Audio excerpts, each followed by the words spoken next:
Morning. Morning.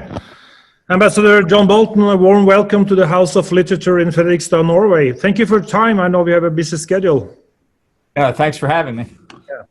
Before we dive into your new book, let me ask you, what is your overall take on the current situation in this ongoing election? And how do you think the death of Supreme Court Justice Ruth Bader Ginsburg will change things around? Well, I think Justice Ginsburg's death, obviously very unexpected and has caused quite a reaction among people who supported her views on the Supreme Court, and another reaction now underway because of Trump's obvious determination to nominate and confirm a successor justice before the election. I think before Justice Ginsburg's death, Biden was ahead, had been pretty steadily ahead in the polls, but it's a long time until November 3rd, so I would not have bet money on Biden winning. With this new development with Justice Ginsburg, I think it's very hard to say what the effect will be. We've been through a long period in the campaign where many events have taken place that people would say, well, that's a game changer, and yet the polls have remained basically the same. This one may be different. That's what we say every time, but I do believe this one may be different. But I think it's hard to say what direction it points in. I do think the three presidential debates over the next several weeks, first is on September the 29th, and then there are two more after that. Those three presidential debates will make a big difference. You have kept a close eye on the national security of the United States. How concerned are you by the unrest in your country, the very strong divisions, right and left-wing militias, the pandemic, conspiracies, racism, the eroding trust in your institution? Is the biggest threat to America coming from inside the country now? Well, I think we go through these crises periodically, and the country has typically emerged stronger for it.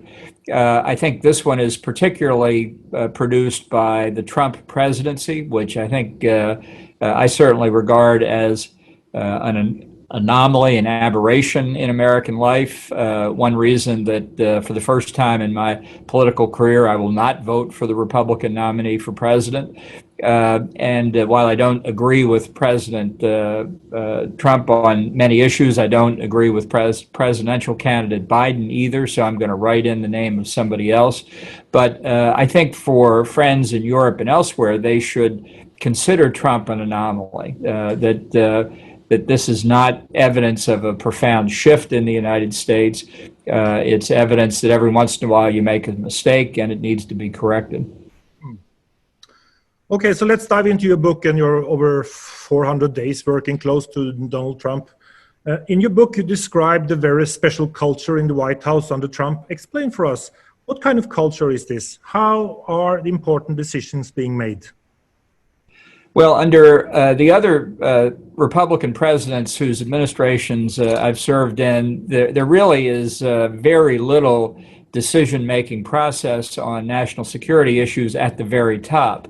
That's not to say that the normal processes don't go on at lower levels. They do, but it's obviously very difficult to have a sustained focus on policy when the president himself doesn't have a philosophy, doesn't have a grand strategy, doesn't follow a process, doesn't like meetings where alternatives are discussed, believes that he can make gut decisions based on his personal impressions of foreign leaders, doesn't pay attention to the intelligence, doesn't think he needs to learn much that's new, and forms views that are unshaken by changes in reality. This, I think, has made it difficult from the beginning of the administration.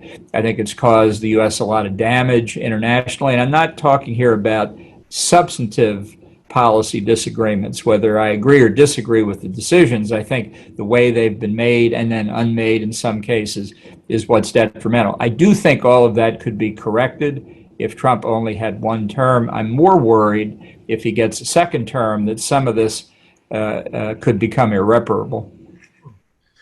So how much does this president know about the world? Is he willing to learn, seek advice, and adjust? Well, he knows very little and cares less. Famously, he asked if Finland were part of Russia in 2018. He told me at one point he thought Venezuela was part of the United States.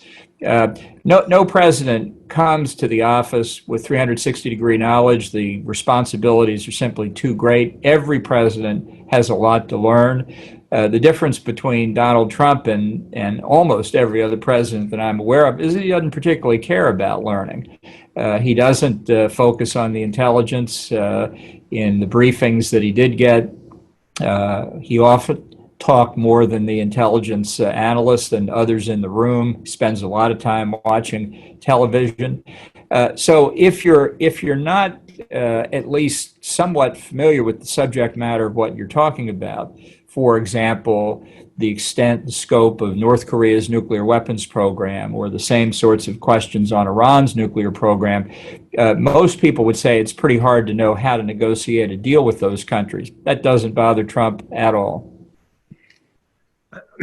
A national security advisor is very close to the president, and we don't find this position in the Norwegian government. So tell us, how did you work? How was your daily briefings and talks with the president? Well, I spoke and met with the president several times a day when he was in Washington. Sometimes I was in the Oval Office for hours at a time, not discussing foreign policy necessarily, but just being there while other events happened. But it was not systematic in most cases. It was anecdotal. It was hit or miss. And then after we thought decisions had been made, other people would come in, or he'd talk to somebody on the telephone, and he'd come to a different perspective.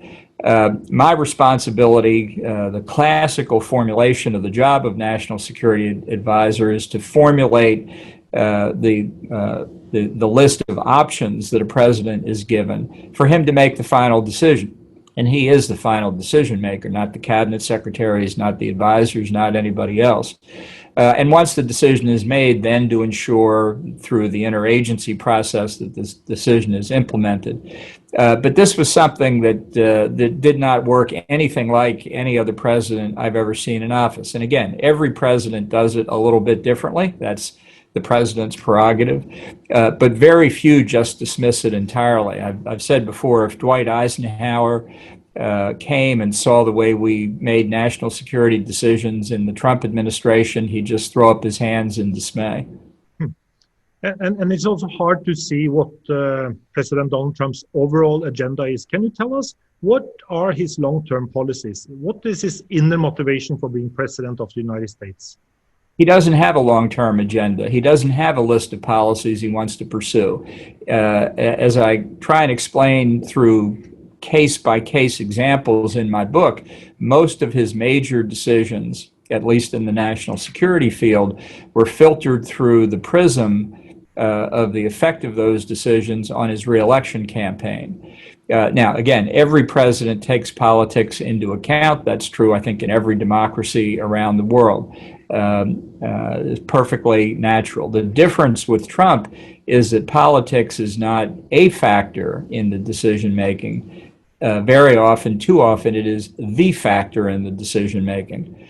So he is persuaded to make a decision not on the merits, the pros and cons of the various policy alternatives given to him, but what he thinks the political consequences at home would be. Can you give an example on that? Well, sure. If you look, for example, I go through this at some length in my book, the peace negotiations with the Taliban in Afghanistan. I think he recognized that as much as he wanted to withdraw all American forces from Afghanistan, and I think still does, NATO's a related question to this, but as much as he wanted to get out of Afghanistan, he realized that an agreement with Taliban that looked like an American surrender would be very bad for him politically.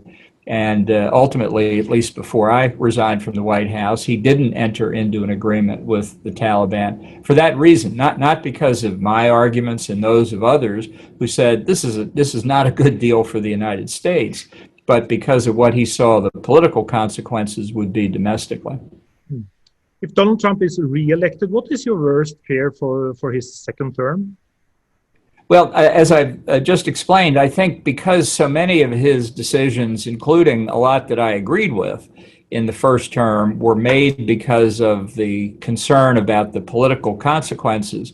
Once he is reelected and freed of that political constraint, not entirely freed of politics, but with much more freedom in a second term, because our presidents are limited to 2 terms. There's no further election prospect for him unless he gets the Constitution amended, which is not going to happen.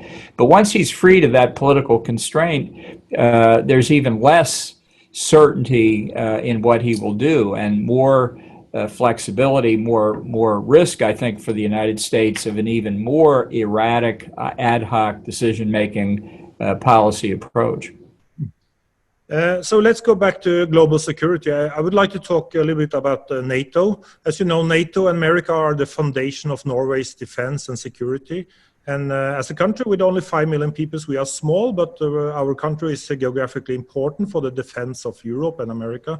So how do you view the US-Norwegian relations? Should we be concerned? Well, I think you should be concerned. As I describe in my book, in 2018 at the NATO summit, the president came very close to withdrawing from NATO, and a lot of effort by a lot of people went into pulling him back off the window ledge. But again, in a second Trump term, with no political constraint, or at least much reduced political constraint, his instinct to withdraw might prevail. And in part, this is based on what he sees NATO, how he sees the U.S. alliance with South Korea or the U.S. alliance with Japan. He doesn't understand these are mutual defense arrangements. He says, we're in Norway to defend Norway. Therefore, Norway should pay for that. He doesn't understand that we're in Europe as a whole, certainly to help defend Europe, but because it's in America's interest to be there as well. So if other NATO members don't live up to the Cardiff commitment from 2014 to get to 2% of spending on GDP by 2024, or it doesn't look like we're on a path to do that with certainty, I am very much worried that he could say, I'm pulling out of NATO because they're not paying their fair share. Now, let me just underline one point here. The point about NATO allies or all allies bearing their fair share is widely shared in America. Barack Obama, in a famous interview in 2016, called the Europeans and NATO free riders. So don't think that this cost issue is simply a Trump issue. It really, we spend over 4% of our GDP on defense. 2% is not a lot, honestly. Compared to Cold War days, it's very, very, very small. And yet some major countries like Germany are a long way away from it. What makes it different is that Trump sees this transactionally. You pay or we leave. Whereas others would say, you are weakening the NATO alliance by your failure to live up to the commitment that you voluntarily made. We are all stronger if people do what they say they're going to do and bear their fair share. So my advice to NATO members in Europe is to think long and hard about this transactional view of the world that Trump has if he's reelected. Mr. Jens Stoltenberg of Norway, he is the General Secretary of NATO. How do you judge him and see his role, his importance, and his efforts to keep this alliance together in these times? Well, I think he's done an excellent job in difficult circumstances. I've had many conversations with him when I was National Security Advisor, and I think he tried to keep the best interest of NATO at heart. He had a very difficult job dealing with Donald Trump, but he has done everything I think he could in the circumstances to try and preserve NATO unity. His term was extended. President Trump reminds him of that all the time, and Stoltenberg is polite enough not to respond to that. But I wonder how many more years of this he can take if there's a second Trump term. In August, you also speculated in, I think it was a Spanish newspaper, that Donald Trump might even spring an October surprise shortly before the election by declaring his intention to leave NATO in the second term. Is this really possible? Yes, I think the October surprise is a term in American politics, obviously just before the November election, when the losing or the trailing candidate comes up with something to try and throw the path of the election off to give himself or herself a better chance. Justice Ginsburg's death, in a sense, although it occurred in September, is a kind of October surprise. Whether there are others in store, obviously we can't tell, but it is something to worry about, that just as we see the president moving to take troops out of Germany, to withdraw troops from Iraq and Afghanistan, these are all indications of what he would really like to do. And if he didn't have an election, there's no telling when he would rush to do them. Do you fear chaos during and after the elections? Well, I think if the polls are correct, it could be a close election. Our elections are held state by state. Each state has different rules. I spent 33 days in Florida in 2000 during the Bush-Gore recount, something I just as soon never go through again. And this year we have the prospect of not just one state, although Florida may be involved again as well, but several other states that go through recounts. So this is a process. There are legal rules that govern it. It shouldn't be chaos, but it may be uncertain for some period of time after Election Day. One of the last questions I have is, breaking with this president comes with a cost. What has been your cost? Well, the trouble with breaking with Trump is that you're immediately on his Twitter hate list and face personal criticism. I have to say, as I was writing the book, I thought long and hard about doing it, and there are other costs associated with it as well. I just felt it was important for history, if for nothing else, to write the truth down. I wrote it as I saw it. I did the best job I could in recounting the facts. There are certainly opinions and judgments in the book. It'd be hard to write a book like that without my opinions being in it. But I'm not asking people to believe the opinions. I'm asking them to read the facts and draw their own conclusion. Last question, Ambassador Bolton. Who do you think will be sworn in on January 2021? Will it be Donald Trump or Joe Biden? Well, I really don't think you can tell for certain. If I were going to bet $1 right now, I'd bet on Biden, but I wouldn't bet any more than that. Thank you so much for this conversation, Ambassador Bolton. Thank you for spending time to explain American policies for us here in Norway. And good luck with the future and the upcoming election. Well, thank you very much. Thanks again for having me.